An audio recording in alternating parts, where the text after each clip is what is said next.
Had that take a deep breath thing. I think he's regretting not raising that pre-flop. Yeah. From the pause, you know, the pause. The biggest profit for the session gets it all. What's the old rule? Don't go broke in the limp pot? Yeah, it's a $2,000 like. You guys have no faith in yourselves. What's interesting is that, $2,000 prize. well, I don't necessarily agree with open limping the ace king from early position. I think it's saving some money here.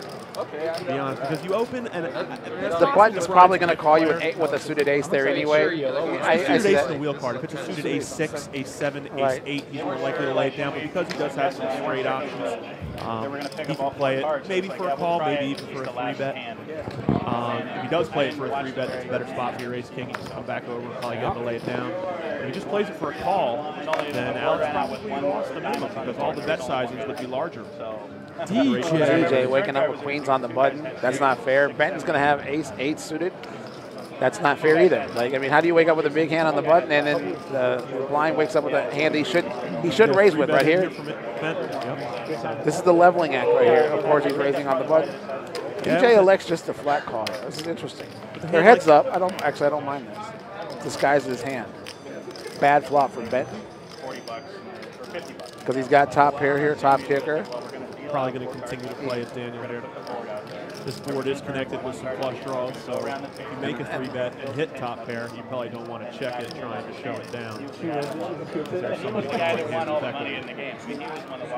Small C-bet here. Just a call. He's not going to get crazy here. There's no need to. He's controlling the size of his pot all the way. He wants to get the showdown with his queens. This is the reverse of what we saw last night with Rob. Daniel is actually controlling the pot by just checking, calling here. Because he has a lot of equity in his hand right now. There's no overcards on the board. Now you're free rolling. And many times you get players that believe that the best way to protect the strength of their hand is to bet out and put pressure on their opponents. Not so. It takes a stronger hand to call with than it does to bet with. So 100%. Is probably the best option to protect the strength. How many times have you heard, how do you bet that hand? The question is, how did you call with that hand? You know, like, he got his shot, he got his game, and now it's set. Now it's going to be a good night, no matter what. Benton checks, effectively surrendering the fact that he does not have 2 pair, does not have a flop set, could be on a flush draw, so Daniel's going to bet here to charge some of those. I'm actually surprised Benton calls here. Like, I don't. Oh, that's why he called. He knew it was coming. This is brutal. But he checks it. Dan's probably going to check this behind. This 8 is a card that could very easily improve Benton's range. He could put Benton on a hand like 7s or 9s maybe. Something where he's got a pair and a gut shot. And honestly, with the 3-bet pre, it can put a lot of jacks, 10s, 9s into Benton's range. Maybe Dan thinks he wants to try and charge those hands, and it looks like he does. Yeah. Now, how much does Benton raise here?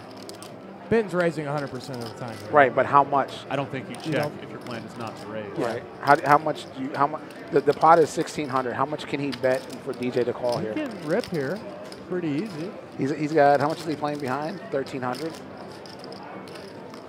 Yeah, I think any raise that's not a rip. He's gonna have 900 behind the bet that DJ put in here. Any raise that's not a rip is no good. It's too polarizing. Yeah.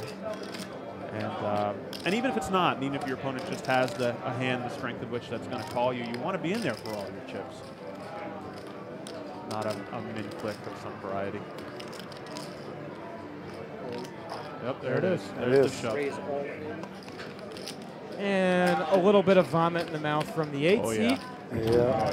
He knows. Did he float me with an overpair? Did he have kings or queens? Does he have how does he have an 8 in his hand? Did he flop a set here? Why didn't he bet the turn if he had a set? Yeah. Look at these facial expressions from Daniel. He can't believe it, but at the same time, he kind of has to. Plausible narrative. This is a well-played hand by both of them. I was actually surprised Benton called on the turn. I'm not sure what he thought DJ had. We'll have to ask him about that later. I think probably if you're letting go of top pair on that turn, you might be giving away too many spots where you have the best hand. Fair enough, right. Calling one street, it happens to be the turn instead of the flop in this spot because of the dynamics of the 3-bet pre. And DJ might have bet a hand like ace king of clubs, ace queen of clubs there. Absolutely. You know, or even king jack of clubs or something because he's on the button. His opening range is very wide.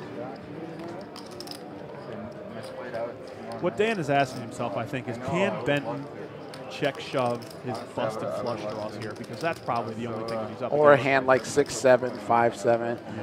Yep. Thing about this is when you're the button raising and the blinds raised behind Yeah, you. that's the thing. You got 3-bet out of the small Right, blind right. here, so we can take these raggedy hands out. Maybe he does have a set. Right. You know, maybe he did flop a set of sections that he's trying to trap. But it's not unlikely.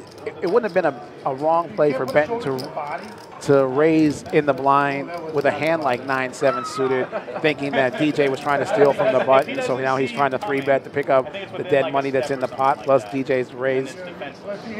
But when DJ calls, he's representing his strength and he's got position.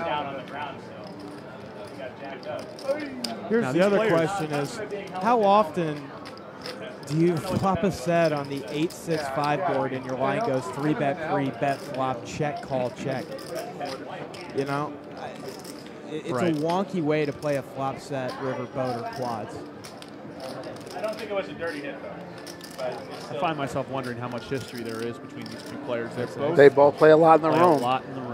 They both play a lot in the room. Sorry, guys. It's all good, dude. I never take this line. Except this time. Really No, DJ is actually, he's right. He is normally a very fast player, a much faster player.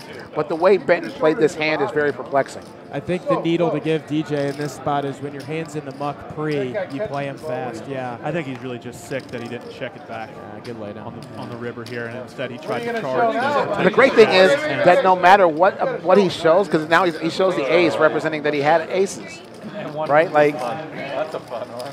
Yeah. That would have been great. so DJ has to feel good DJ about doesn't that. believe it. Yeah. And he did show the ace of clubs, so now DJ's it would believing. he would be much more beside himself if the ace of clubs had been the card. Right, shown. right. Yeah. So now he feels better about his laydown, Good lady. which was a great laydown. Yep. Nine hand.